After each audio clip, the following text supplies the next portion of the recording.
19 octobre 2022,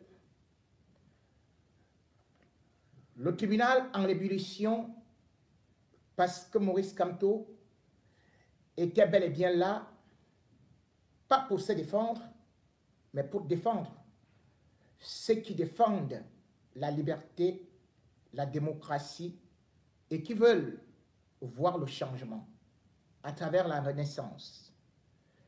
Ils ont été muselés, ils ont été arrêtés, jetés en prison et puis condamnés depuis le 27 décembre 2021 à des peines privatives de liberté allant d'1 à 7 ans de prison.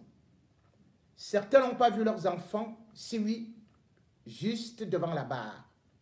Tel est le cas de Bibou Nissak, qui était encore là, très ému, avec cet enfant qui n'aura jamais vu son père en liberté depuis sa naissance. À côté de lui, le professeur Fogué, sans oublier les autres, qui ne sont pas des no-names puisqu'ils sont entrés dans l'histoire. En fait, ce combat avec les 39 militants du MRC, dont le procès s'ouvrait en appel, était en train de nous rappeler que le chemin de la liberté est parsemé d'embûches, mais qu'il ne faut pas renoncer. 250 avaient été arrêtés, et puis, progressivement, certains, après avoir purgé leur peine et payé des sommes astronomiques à l'État du Cameroun, sont rentrés chez eux pour recommencer la vie à zéro. La vie est un éternel recommencement. Mais que vaut-elle d'être vécue dans la tyrannie lorsqu'on n'a aucun droit, lorsqu'on ne peut pas manifester, lorsqu'on est piétiné et qu'on n'a même pas le droit de pleurer? C'est pour cela que, justement, les avocats du MRC, conscients du fait que la justice camerounaise n'est pas juste, puisqu'elle dépend uniquement de l'exécutif, c'est-à-dire de Paul Biya, sont néanmoins partis pour ne pas abandonner les leurs, pour donner les arguments qui montrent justement que cette justice marche par la tête. Comment comprendre d'ailleurs qu'en appel, on se retrouve avec, au niveau du jury ou des juges, un militaire pour juger une fois de plus des civils après avoir fait appel? Moïse Kamto et les avocats ont relevé cela pour essayer de rejeter cet individu, mais malheureusement, la cour martiale en a décidé autrement. Continuer à faire souffrir ces gens qui n'ont rien fait à part marcher, qui n'ont rien cassé et qui devraient encore attendre jusqu'au 17 novembre prochain pour certainement se faire encore entendre le même refrain: condamné. On peut les condamner, mais on ne peut pas condamner tout le peuple camerounais. On ne peut pas condamner toute l'Afrique. Le vent de liberté est en train de souffler en Afrique et le Cameroun ne pourra pas manquer, puisque le Cameroun n'est pas un îlot abandonné ou alors un bunker où rien ne peut pénétrer. Quoi qu'il arrive, on sait que même les empires finissent toujours par s'écrouler et que rien n'est éternel. Ces hommes qui croupissent donc en prison sont aujourd'hui des martyrs. Et des martyrs qui d'ailleurs peuvent subir des complots qui se font aujourd'hui, qui se trament, puisque en cette période d'effervescence, puisque le régime Biya est agonisant ou presque en train de donner ses derniers souffles, eh bien, il y a des règlements de compte tâches qui doivent se faire. Et ces règlements de compte pourraient commencer par la prison, le milieu carcéral. Car faut-il le rappeler, Paul Biya, ses anciens collaborateurs, lorsque ceux-là ont voulu lever la tête, ils ont été rapidement expédiés à la prison centrale de Kondengui ou alors au secrétariat d'État à la Défense.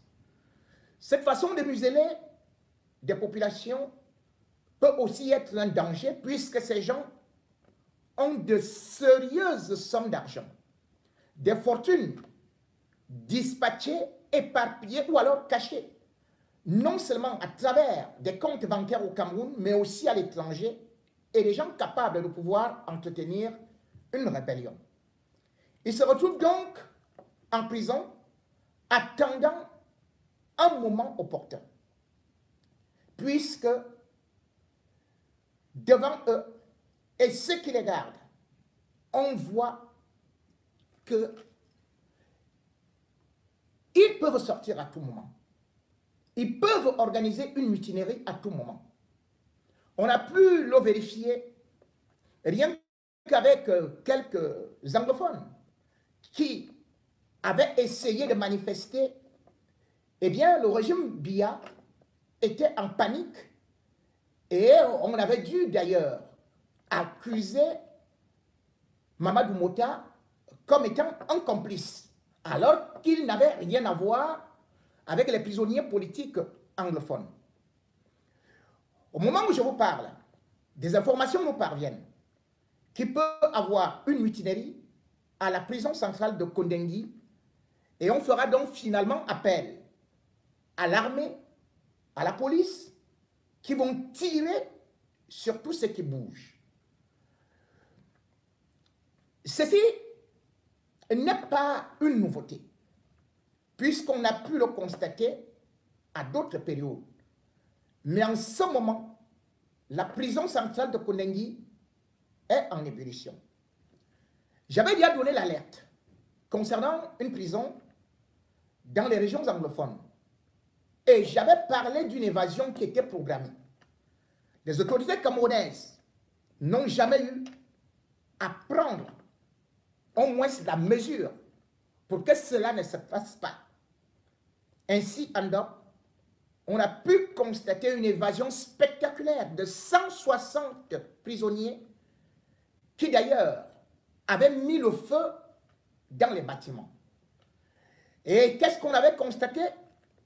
Que les gardiens de prison ne pouvaient pas agir parce qu'ils étaient démunis et parce qu'ils n'avaient pas des armes et manquaient de munitions.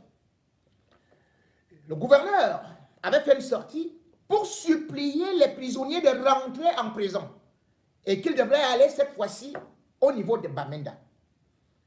Les prisons du Cameroun ne sont donc pas en sécurité et il peut y avoir mutinerie à tout moment.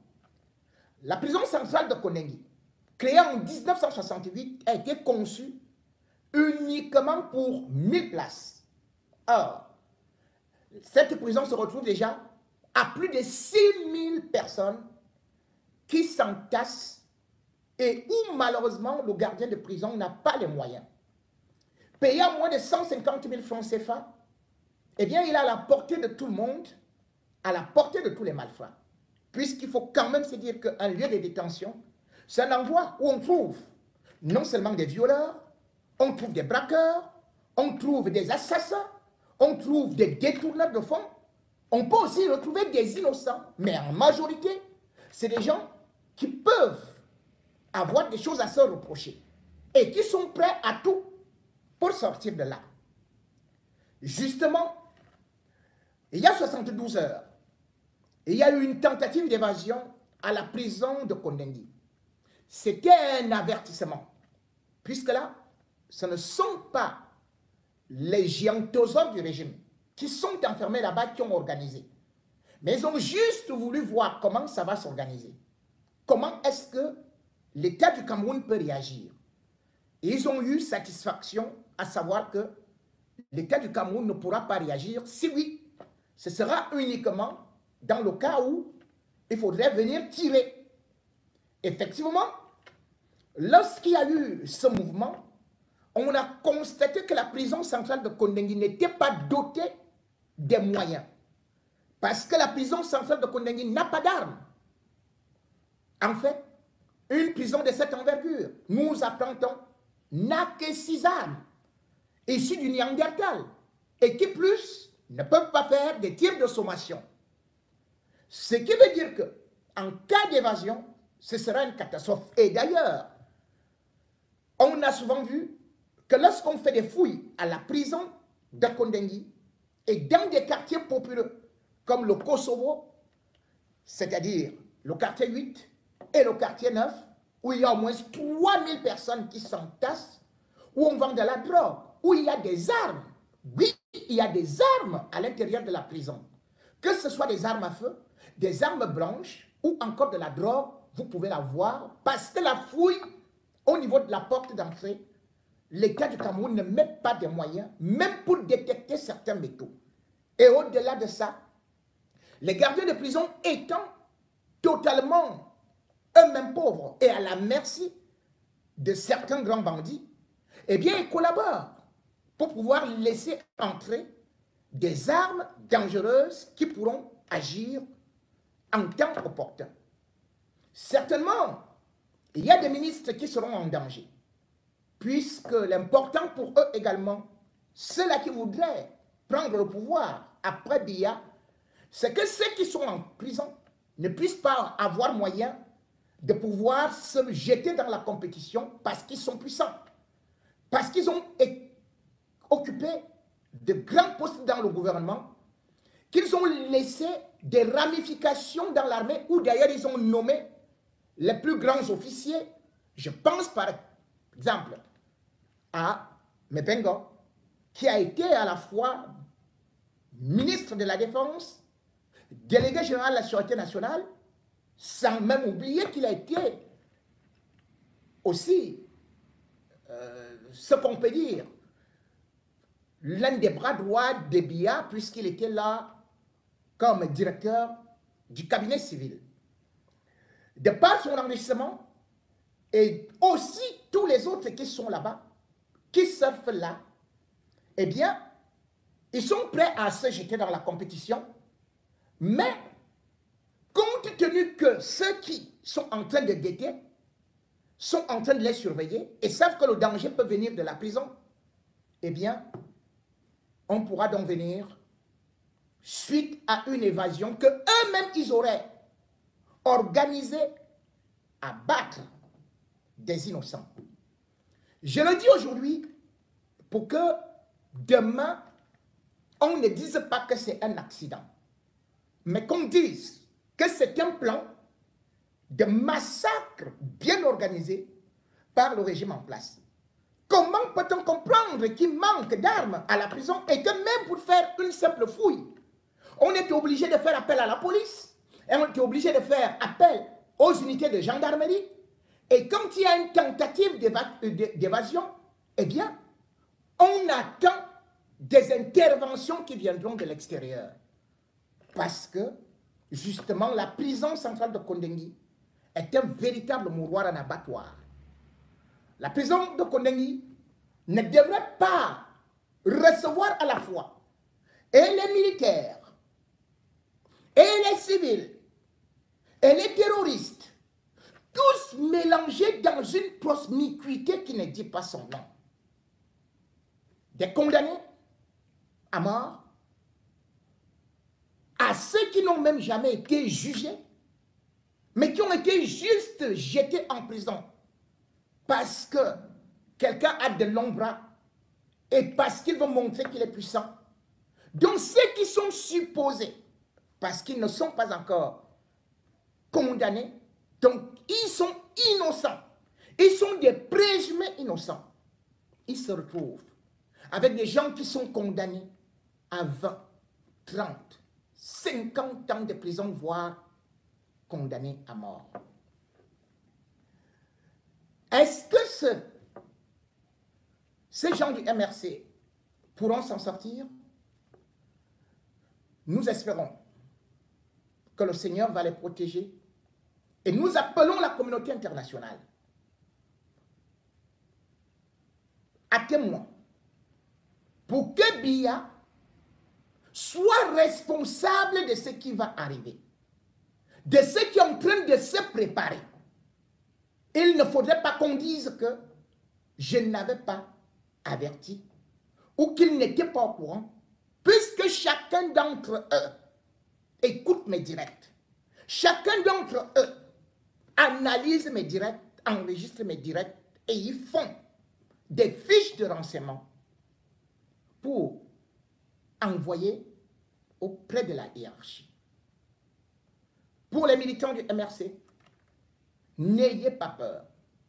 Le peuple sera avec vous. Et sachez que aucune dictature, dure fut-elle, n'a réussi à résister au vent du changement. Sachez que vous êtes derrière, mais ceux qui sont dehors pensent comme vous. Et surtout, sachez qu'ils sont solidaires et qu'un jour, ceux qui ont pris ce pays en otage, c'est eux qui vont se retrouver derrière les barreaux. On aurait parlé d'un pays où la justice peut au moins faire son travail, que je ne me serais pas révolté. On aurait parlé d'un pays où on combat les malfrats, je n'aurais pas contesté.